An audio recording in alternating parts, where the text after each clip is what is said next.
Boa Cidade segue com a rodada de entrevistas com os candidatos ao governo do estado. Hoje é a vez de Giovanni D'Amico, do PCB. O tempo da entrevista é de 10 minutos. Boa noite, candidato. Boa noite, Carolina. Candidato, eu queria começar falando justamente de segurança. A gente está vindo de mais uma semana com muitos registros de violência no interior do estado, aqui na capital. Queria saber quais são as suas propostas para a segurança na Bahia. Bom, Carolina, a gente estava inclusive assistindo um pouco consternado, as notícias de agora. E a gente vem insistindo muito na necessidade de uma desmilitarização da vida.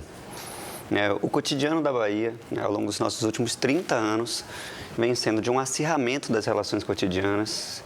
Os índices de violência só vêm piorando. E a resposta do Estado, ela tem sido uma resposta de responder à violência com mais violência. E é precisamente esse o paradigma que o nosso projeto de governo busca quebrar. Para que a resposta do Estado seja uma resposta pautada na proteção, para que a resposta do Estado busque desidratar as fontes de recursos do crime organizado. E nós sabemos que elas são recursos humanos, são jovens que continuam entrando no crime, e se eles não encontram alternativas, através de esporte, lazer, cultura, educação e trabalho, essa vai continuar sendo a via encontrada. Então, a gente vem pautando que precisamos fechar a porta de recursos humanos e a porta de recursos materiais, que, como sabemos, são as armas, como vinha sendo noticiado agora há pouco, e são também as drogas. Claro, é necessário, para a gente falar de drogas, um amplo debate sobre uma política de descriminalização, porque a gente entende que a gente não tem como continuar colocando o Estado para gastar recursos, para reproduzir mais violência, e a gente não deixa, com isso a gente não gera receitas para o Estado. E a gente vem pautando, olha, é necessário uma política de descriminalização. Isso, é claro, a Bahia precisa pautar esse debate, ela não tem como sozinha levar adiante.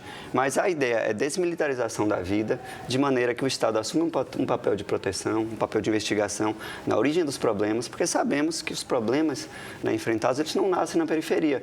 E a nossa estratégia de continuar atacando as periferias tem se mostrado uma estratégia equivocada. Agora, na prática, candidato, eu queria só entender, porque no seu projeto de governo, o senhor propõe contabilizar as balas disparadas pelos policiais e assim promover descontos nos salários dos PMs. Isso quer dizer que eles não devem atirar? Como é que isso funcionaria na prática? Não, a ideia não é que eles não devem atirar. A ideia é que, para uma política de desmilitarização, ou seja, onde o Estado promove proteção, um disparo significa que o Estado falhou no seu papel de proteção. Então, isso significa que, para estimularmos que todas as ações policiais sejam planejadas no sentido de descalonar conflitos, de evitar que novos tensionamentos com as comunidades aconteçam, o que, inclusive, evitaria que as facções continuassem se armando.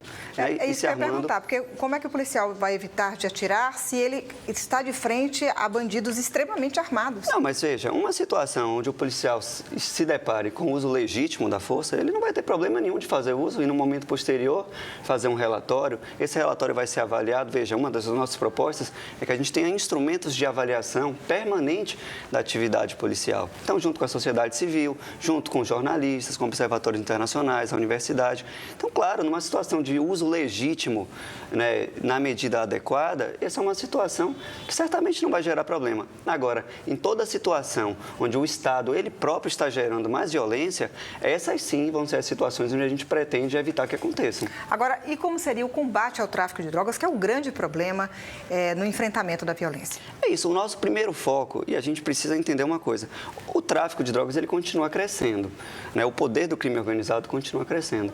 E se a gente não olha para as origens desse poder econômico, militar, praticamente, que vem se desenhando, a gente não consegue começar a sanar o problema, por isso que a gente insiste. Por um lado, a gente vai ter que olhar para os recursos humanos, por outro lado, os recursos materiais. Isso significa que o Estado vai precisar focar os seus esforços em descobrir qual que é a origem desses armamentos que estão chegando e continuam fortalecendo as facções do nosso Estado.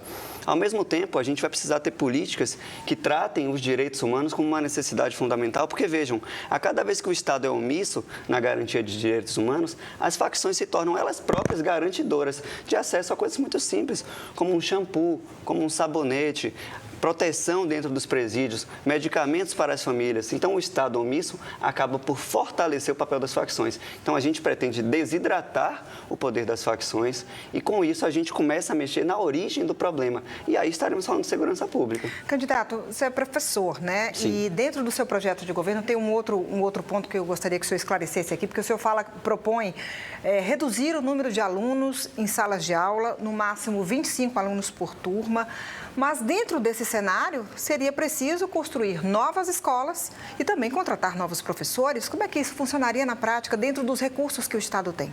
Bom, na verdade, parte da solução, ela já existe, já está pronta. Né? Se a gente parar para avaliar que grande parte das nossas escolas hoje tem infraestruturas ociosas, as escolas baianas têm fechado turnos, né? Diversas escolas que tinham matutino, vespertino e noturno, agora só tem matutino. Sem falar de todas as escolas que vêm sendo fechadas nos últimos anos. Então, a gente tem, por exemplo, o Dorico Tavares, faz menos de 15 dias tivemos uma escola fechada em Pau da Lima.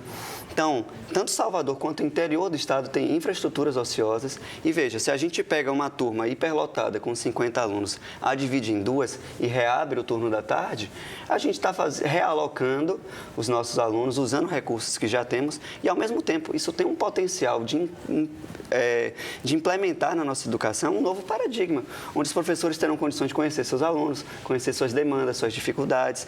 E, ao mesmo tempo, junto a isso, a gente precisa pensar também que a educação ela é um investimento para o Estado. A gente não pode pensá-la como gasto. Então, quando a gente pensa como investimento, os recursos existem, partes deles a gente já pode realocar e temos outros que a gente vai também precisar custear. O senhor não é a favor, então, da escola em turno integral? Porque precisaria aí fracionar as turmas, né? Não, depende. A escola em turno integral, ela é uma proposta muito interessante, mas do jeito que ela vem sendo implementada ou falsamente implementada, os alunos não têm acesso à merenda, não têm acesso ao almoço.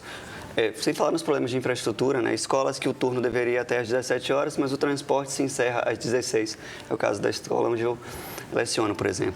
Então, para a gente garantir a implementação de um ensino integral, a gente precisa, né, ter todos os esforços que envolvem uma infraestrutura adequada. A gente vai precisar olhar para o nosso pessoal, porque hoje professores se aposentam, mas o Estado é muito lento em promover novos concursos públicos. Então, a gente tem uma defasagem de pessoal. Então, são vários problemas concatenados. Agora, olhando para a educação enquanto investimento necessário para o desenvolvimento da Bahia, e junto a isso, a gente começa a pegar medidas muito práticas que podem ser implementadas já numa primeira semana de governo, né? A gente já veria no ano que vem mudanças expressivas, para a Bahia sair dessa situação de estar na lanterninha do IDEB, né, alunos sendo excluídos do processo de Enem, e etc. Vamos falar também sobre saúde, candidato, um problema que todos os candidatos falam em todas as eleições em relação a zerar a fila da regulação. Eu tenho perguntado sempre isso a todos os candidatos que têm vindo aqui. Na sua proposta de governo, qual seria? Bom, o problema da saúde, assim como todos os outros, a gente vem insistindo que a gente precisa olhar para a origem do problema, né? A atenção primária em saúde, que deve ser a nossa porta de entrada na saúde, hoje na Bahia sofre um cenário de desabastecimento crônico, né? A cobertura, por exemplo, Salvador é uma das capitais com a pior cobertura de atenção primária do país. Então, se você não tem uma atenção primária, diversas doenças acabam sendo negligenciadas e elas pioram, e isso vai inchando, né, a nossa atenção especializada, que é a atenção secundária, também conhecida como o sistema de regulação. Então, nosso primeiro desafio é implementar uma atenção primária satisfatória, porque com isso a gente evita, inclusive, que várias doenças se deteriorem. Afinal de contas, é mais fácil tratar um paciente pré-diabético do que um paciente diabético. Agora, junto a isso, a gente vai precisar olhar a questão dos servidores. Hoje, na área de saúde, é raríssimo a gente encontrar servidores concursados. E aí, como é que a gente faz planejamentos estratégicos se a gente não sabe que profissional vai trabalhar no próximo período? Então, o Estado precisa contratar profissionais de saúde. O processo de pejotização vem piorando muito as relações de trabalho e a gente não consegue qualificar esses profissionais. Junto a isso, a gente precisa também discutir um processo de desresponsabilização que o Estado vem fazendo, passando para a iniciativa privada vários segmentos do SUS. E quando esses segmentos são passados para a mão da iniciativa privada, a saúde deixa de ser tratada, né, como um direito, como um bem inalienável, que não pode ser tirado da população, e são os paradigmas de mercado, né, que vão passar a regir. Isso vai significar, por exemplo, que um serviço que seja avaliado como muito caro ou que dê pouco retorno financeiro, ele deixa de ser oferecido. Da mesma forma que tem também, né, exames que são oferecidos que não são o que as pessoas precisam, mas porque serão rentáveis. Então, a gente vai precisar mexer nessa estrutura toda para dar uma atenção de saúde de qualidade. Candidato, a gente está no final da nossa entrevista. Eu vou deixar para suas considerações finais. Bom, queria agradecer a Carolina, agradecer a Band por esse espaço. A gente tem estado sempre muito aberto, né, a debater. Os nossos projetos, eles têm conseguido surtir muito efeito prático no diálogo com a população, apesar de o PCB ser um partido que hoje não tem praticamente recursos, não tivemos acesso ao fundo eleitoral, mas a nossa campanha, junto comigo, com o João Coimbra, a gente está forte nas redes sociais, a gente está presente no cotidiano, indo nas feiras, indo nos espaços de sociabilidade da nossa população, viajando para o interior, mesmo com poucos recursos.